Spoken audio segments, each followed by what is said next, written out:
Segundo Reis, capítulo 6, versículo 1 diz assim, pode deixar meu material na tela, por favor. E disseram os filhos dos profetas a Eliseu: eis que o lugar em que habitamos, diante da sua face, nos é estreito, ou em outras versões, é pequeno.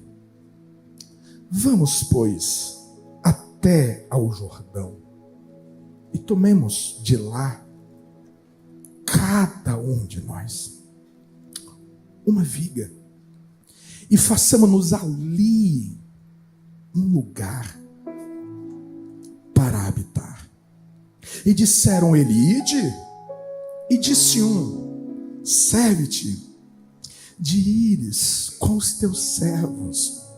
E disse: eu irei. E foi com eles, e chegando eles ao Jordão, cortaram madeira. E sucedeu que, derrubando um deles uma viga, o ferro caiu na água. E clamou e disse: ai, meu senhor, ele era emprestado. E disse o homem de Deus: onde caiu? E mostrando-lhe ele o lugar, cortou um pau e o lançou ali, e fez flutuar o ferro, e disse: levanta-o. Então ele estendeu a sua mão e o tomou. Você pode dizer amém? Senhor Jesus, torna-nos cativo essa palavra, o poderoso nome de Jesus. Convence a nossa mente, o nosso entendimento, a tua escritura, em nome de Jesus. Antes de você se assentar, diga para quem está ao seu lado: ouse crescer. Pode se assentar, louvado seja Deus.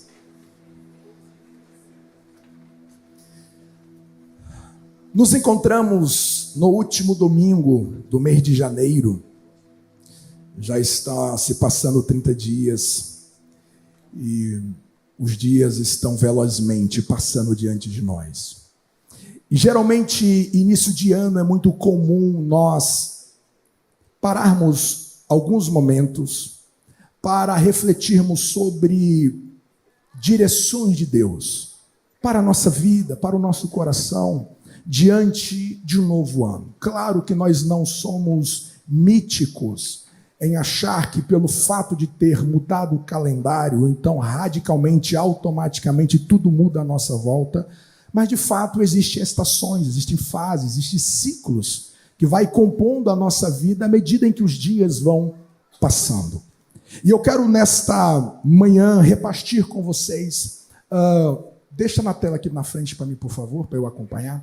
Eu quero estar compartilhando com vocês uma meditação que vem para abençoar o seu coração nesses passos, nessas decisões, a qual você talvez esteja realizando, talvez você está fazendo um planejamento, talvez você está fazendo um plano, um projeto de vida para 2025, você, a partir de 2024, você fez algumas leituras, você discerniu algumas coisas, e então você está decidido a alcançar novos lugares. Essa mensagem é exatamente um encorajamento para o seu coração que decide viver algo diferente em Deus. Um certo autor, ele vai dizer que existe uma enorme diferença entre atividade e progresso. Você pode dizer isso comigo? Existe diferença entre atividade e progresso. Nem todos que estão se movimentando, nem todos que estão em atividade, nem todos que estão em ação, automaticamente ou necessariamente está progredindo, está crescendo. Na verdade, nós corremos um grande risco de estarmos em grandes movimentos, de estar frequentando os lugares de sempre, de estarmos nos mesmos hábitos, de estarmos nas mesmas tradições, e isso envolve ação isso envolve movimento, isso envolve o empreendimento de vida, de tempo, de energia.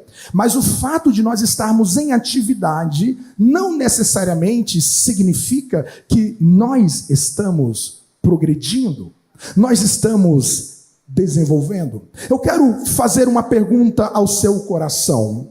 O quanto que você tem crescido por dentro? O quanto que você está crescendo do lado de dentro, no seu coração, na sua alma?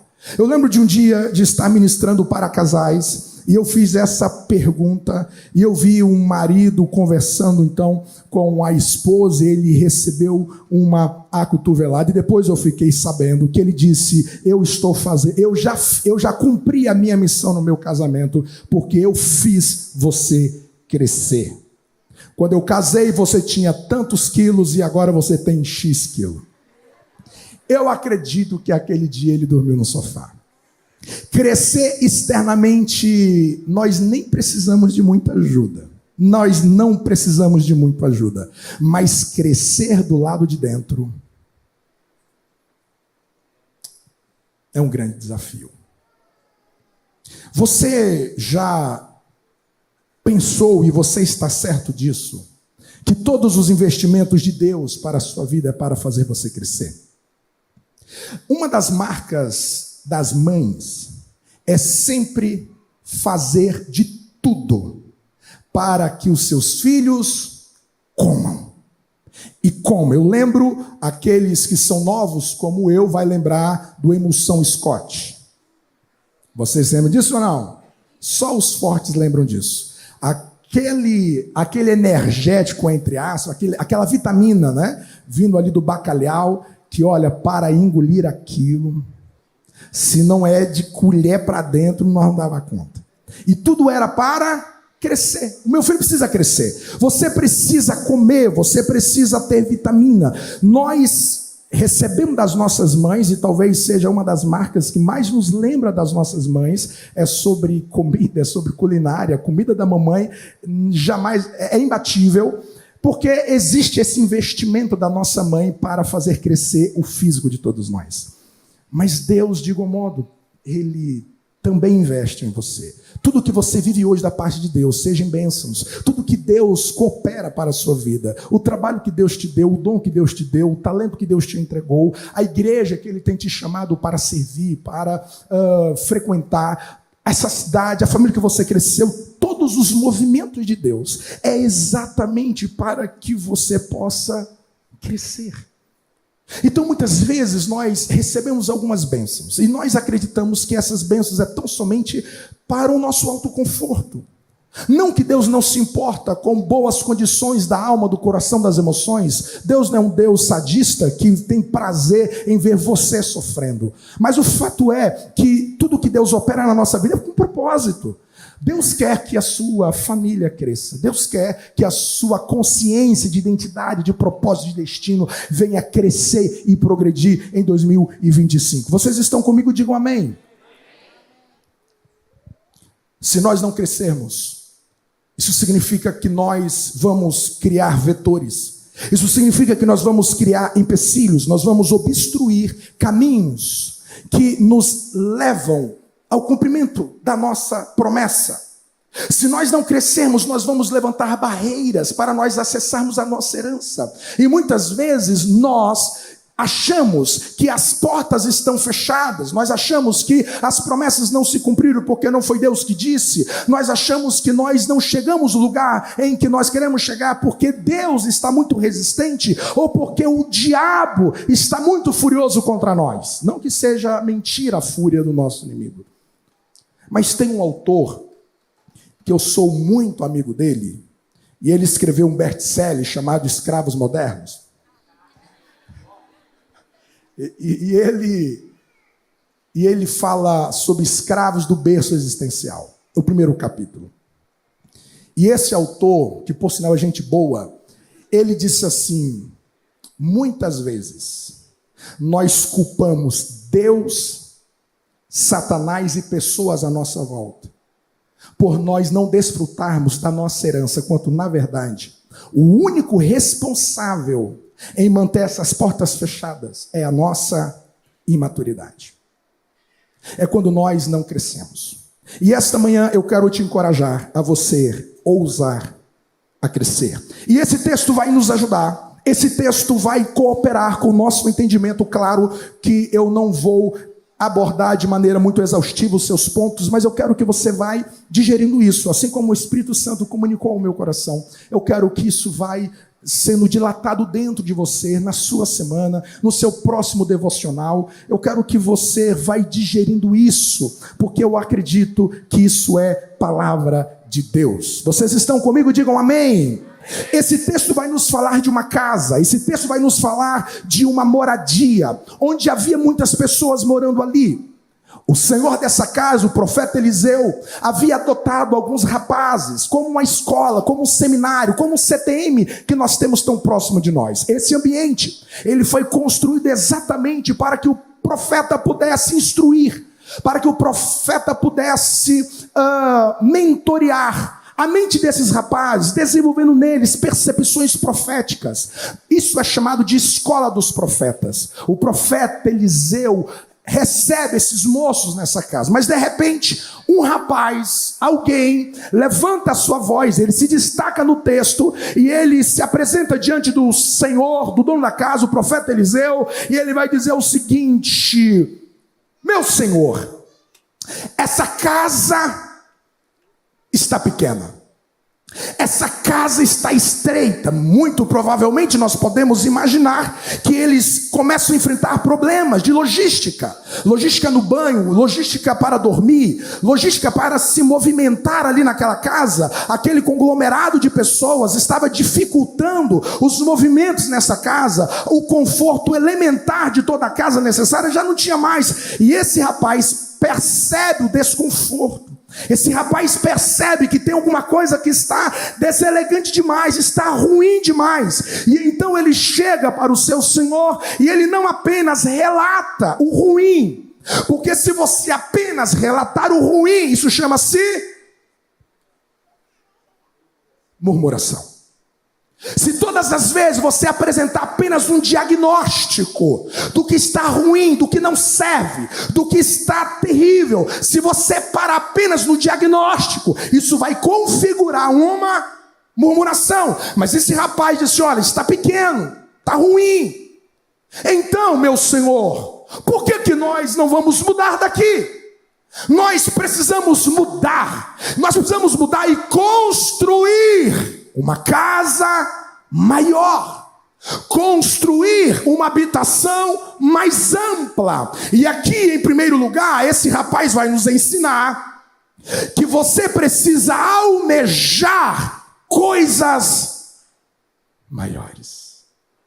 Você precisa ter o que Tim Keller vai falar de santa indignação. Essa santa inconformação consigo de olhar para a sua vida. Comece na sua personalidade, para que você possa discernir que você precisa desejar, você precisa querer, almejar coisas melhores. Lamentavelmente, o Augusto Cury nos ajuda com o termo psicoadaptação, a arte que a nossa mente, as nossas emoções e sentimentos se adaptam a tudo que fica exposto de maneira muito constante, contínua e duradoura. Nós somos capazes de nos psicoadaptar a tudo, inclusive as coisas ruins, as coisas que nos adoecem, as coisas que estão nos prejudicando, as coisas que estão nos atrofiando.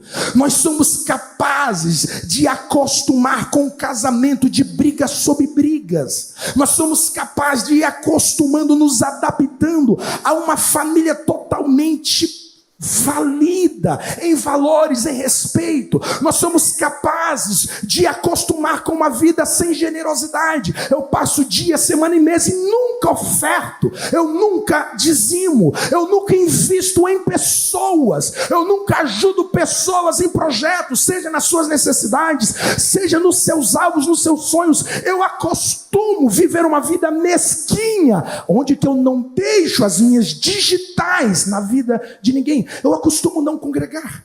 Você deve conhecer alguém que desde a pandemia nunca mais congregou.